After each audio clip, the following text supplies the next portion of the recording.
You are standing in a grocery store at 7 in the evening, and you are tired. You worked all day. You need to get dinner on the table in under an hour. And somewhere in the back of your mind, a voice. Maybe from a podcast you half listened to on your commute, maybe from a fitness influencer your kid follows, maybe from the label on the protein bar you grabbed at lunch, is telling you that you are not eating enough protein, that you should be tracking it, that you are falling short of some number, that your muscles are quietly wasting because you had a sandwich for lunch instead of a chicken breast weighed on a food scale. That voice is worth examining, because when you trace it back to its source, it does not lead to a laboratory or a medical school. It leads, more often than not, to a cash register. Here is what the actual science says about protein, and here is what a $28 billion industry would prefer you never calmly sit down and calculate for yourself. The recommended dietary allowance for protein in the United States was established by the Food and Nutrition Board of the National Academies, published in the Dietary Reference Intakes in 2005, and it has not been substantially revised since. It is 0.8 grams of protein per kilogram of body weight per day, not per pound, per kilogram. That distinction matters enormously, and the fitness industry's quiet substitution of one unit for the other is one of the most profitable math errors in the history of American consumer culture. For a man who weighs 170 pounds, that is about 77 kilograms, the RDA works out to roughly 62 grams of protein per day. Let that number sit for a moment. 62 grams. A chicken breast at lunch is about 30 grams. A cup of lentils at dinner is about 18 grams. An egg at breakfast is 6. A glass of milk is 8. You are already past the recommendation, and you have not opened a single tub of powder, mixed a single shake, or spent a single dollar at a supplement store. You just ate breakfast, lunch, and dinner. Now here is what the fitness industry tells you to eat: 1 gram per pound of body weight.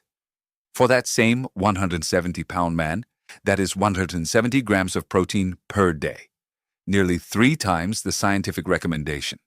Not double, not a modest increase, nearly triple. And this is where it helps to understand how that number entered the culture, because it did not come from a peer-reviewed journal. It came from a magazine. The protein supplement industry in the United States is inseparable from bodybuilding publishing.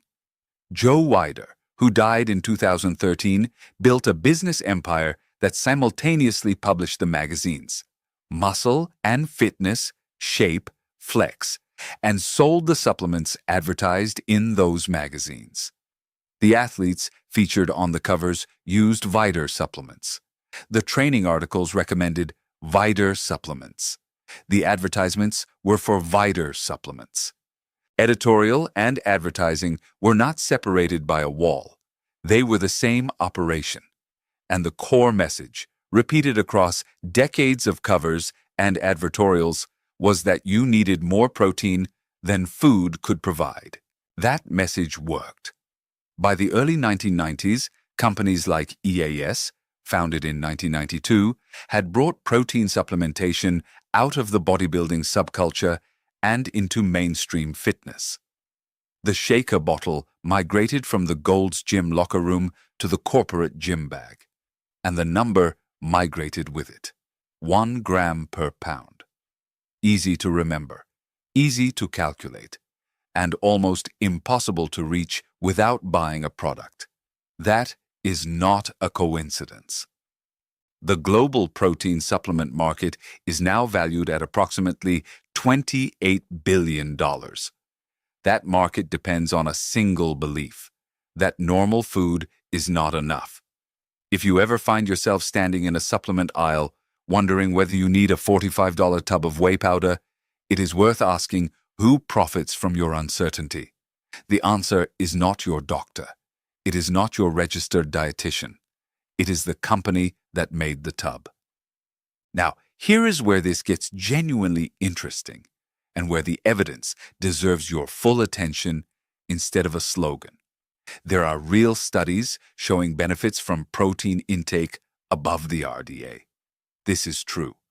But the question that matters, the question the supplement industry has no financial incentive to help you ask, is who was in those studies? The research supporting protein intakes at the higher end, 1.6 grams per kilogram and above, was conducted overwhelmingly on competitive athletes, endurance athletes training for hours daily, resistance-trained athletes in structured periodized programs, bodybuilders in caloric deficit preparing for competition, which is a specific metabolic state with specific demands that have nothing to do with your Tuesday evening at the gym.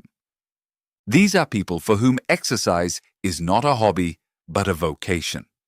A 2018 meta-analysis published in the British Journal of Sports Medicine, Morton and colleagues, a well-conducted systematic review, looked at the relationship between protein supplementation and muscle gains from resistance training. The finding that matters: protein intake above 1.6 grams per kilogram per day did not produce additional increases in lean mass. The benefit plateaued. Beyond that point, more protein did not mean more muscle. It meant more expensive urine and more metabolic work for the kidneys and liver to process amino acids the body could not use for its stated purpose. Let that land. Even in the research that the supplement industry would cite favorably, the ceiling was 1.6 grams per kilogram. For our 170-pound man, that is about 123 grams, not 170 grams. And that upper range applies to people actively engaged in progressive resistance training, not to someone walking on a treadmill for 30 minutes 3 times a week while watching Netflix. For the genuinely active adult, someone exercising regularly, lifting weights a few times a week, playing a recreational sport, the evidence-supported range is approximately 1.2 to 1.6 grams per kilogram. The International Society of Sports Nutrition published a position stand in 2017 in the Journal of the International Society of Sports Nutrition that supports this range for most exercising individuals. In real food, for most people, that means 1 additional serving of protein-rich food per day beyond what you are probably already eating. 1 extra portion of chicken, fish, beans, Greek yogurt, or eggs. Not 3 shakes. 1 extra portion of food.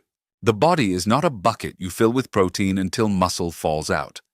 There is a physiological limit to muscle protein synthesis, the rate at which your body can actually build new muscle tissue from the amino acids you give it.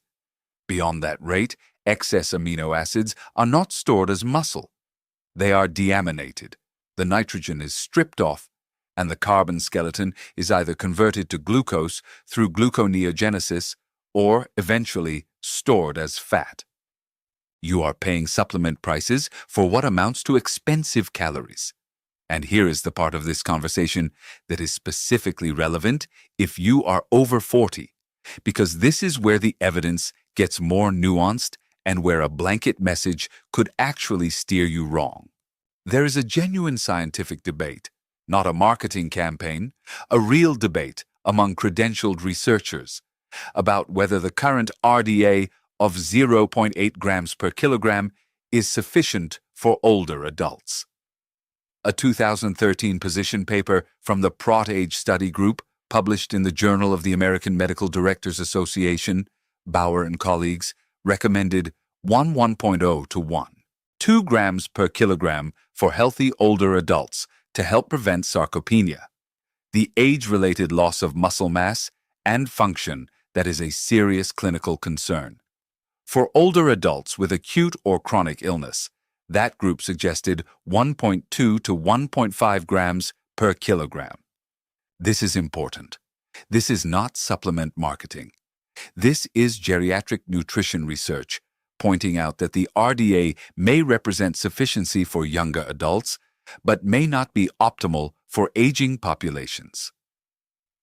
If you are in your 50s, 60s, or 70s, your protein needs may genuinely be somewhat higher than 8 grams per kilogram. Not because a podcast told you so, but because the physiology of aging includes anabolic resistance, a documented decrease in the efficiency with which your muscles respond to dietary protein. The difference between this evidence and the supplement industry's message is the difference between a modest, food-achievable increase and a tripling of intake that requires purchasing a product. One is a conversation with your registered dietitian. The other is a sales pitch. There is a claim you may have heard that you can only absorb about 30 grams of protein per meal, so you need to eat protein every few hours. This claim drives an entire ecosystem of products: protein snack bars, protein chips, protein coffee, ready-to-drink shakes designed for between-meal consumption. Brad Schoenfeld and Alan Aragon addressed this directly in a 2018 review in the Journal of the International Society of Sports Nutrition. The short version: your body can absorb more than 30 grams at a sitting. Absorption and muscle protein synthesis are not the same process, and the practical significance of meal-by-meal protein distribution, while real in some research contexts, does not justify the 6 meals a day protein at every snack regimen that sells a lot of products. And then there is the anabolic window, the notion that you must consume protein within 30 minutes of finishing a workout or your muscles will not recover. This concept has driven a generation of gym-goers to carry shaker bottles like medical devices. A 2013 meta-analysis by Schoenfeld, Aragon, and Krieger, also published in the Journal of the International Society of Sports Nutrition, found that the urgency of that window had been substantially overstated. The period of elevated muscle protein synthesis after resistance exercise lasts on the order of 24 to 48 hours, not 30 minutes. The panic to chug a shake in the locker room is a marketing narrative, not a physiological emergency. Now, here is a thing worth sitting with. Your grandparents, or perhaps your great-grandparents, did physical labor that would exhaust most modern recreational exercisers. They built structures, farmed, carried, lifted, walked miles daily. They did this on eggs and toast for breakfast, a sandwich at lunch, and a serving of meat or beans with bread and vegetables at dinner. Nobody told them they were protein deficient. Nobody sold them a recovery shake. The protein content of a 1960s working-class American dinner, a pork chop, mashed potatoes, canned green beans, and a glass of milk, easily met or exceeded the RDA without a single gram coming from a supplement. The food was enough. The evidence says it is still enough for most people. And this is not an argument against protein. Protein is essential. It builds and maintains every tissue in your body. If you are not eating enough, and some people genuinely are not, particularly some older adults, some people recovering from illness or surgery, some people on highly restrictive diets, that is a real clinical concern to discuss with a registered dietitian. This is an argument against manufactured insufficiency, against an industry that profits by telling you that your dinner is not enough, that your body needs a product, that normal eating is failing you. Let me be clear about something else, because the conversation about protein sometimes slides into territory that concerns me. The language of protein optimization, tracking, measuring, hitting your macros, never missing your protein window, can become, for some people, a framework for disordered eating wrapped in the language of health. When food becomes a math problem to solve rather than a meal to enjoy, when anxiety about grams displaces the pleasure of a shared dinner, something has gone sideways. That is not health. That is a diet culture wearing a lab coat. If you have specific health goals, specific conditions, specific questions about your individual nutrition, a registered dietitian is the evidence-trained professional for that conversation. Not a podcast host, not a supplement-sponsored influencer, not a video on the internet, including this one. A registered dietitian, the credential is RD or RDN, has completed specific education, supervised practice, and credentialing. In many states, the term nutritionist is unregulated. Anyone can use it. The distinction matters when your health is on the table. Pattern beats nutrient. Every time. The dietary patterns with the strongest evidence base, Mediterranean, DASH, and broadly balanced whole food patterns, share common features. Adequate protein from varied sources, ample vegetables and fruits, whole grains, legumes, nuts, moderate amounts of dairy and fish, and limited ultra-processed food. None of them require a supplement to be complete. None of them demand that you weigh your chicken breast on a digital scale. They are patterns of eating that have been studied in large populations over long periods, and they are associated with better outcomes across nearly every health marker we know how to measure. The 2017 American Heart Association Scientific Statement on Dietary Fats and Cardiovascular Disease addressed this directly. The evidence supports dietary patterns, not isolated nutrient targets. When you fixate on hitting a protein number, you risk missing the pattern that actually protects you. The fiber from the beans you skipped because you chose a protein shake instead. The micronutrients from the varied diet you narrowed in pursuit of a macro target. Food is culture before it is chemistry. The black beans your grandmother cooked. The lentil soup from your family's tradition. The egg sandwich from the corner deli that has been making them the same way for 40 years. These are not nutritional failures requiring supplementation. They are meals. They contain protein. They contain everything else too. Here is what I would like you to carry out of this conversation. Not a number, not a prescription, a calibration. When someone tells you that you need a specific amount of protein, especially an amount that is conveniently difficult to reach without buying a product, ask two questions. First, what is the source of that recommendation and who funded the research? The International Society of Sports Nutrition is a legitimate scientific body. A supplement company's sponsored content team is not, even when it cites studies. Second, was the study population anything like you?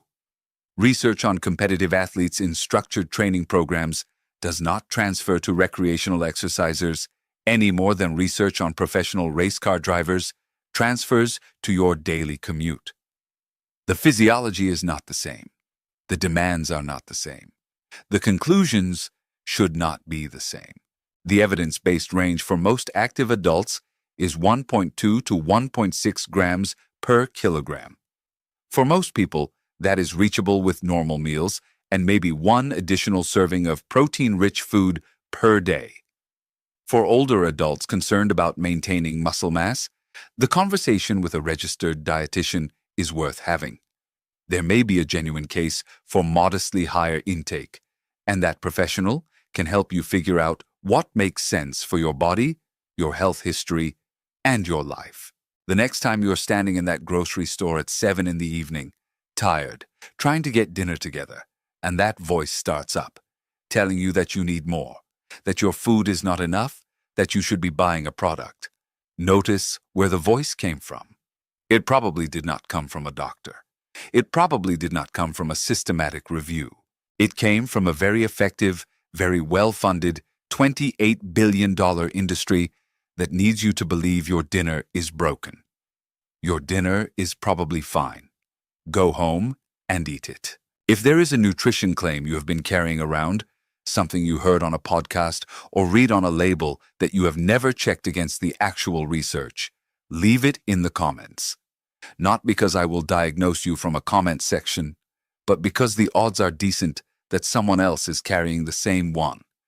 And there is something clarifying about seeing how many of us absorb the same unexamined advice from the same marketing pipeline. Subscribe if you want nutrition evidence without the supplement pitch, without the tribal diet wars, without someone telling you your food is failing you, just the research, calmly, and your own judgment from there.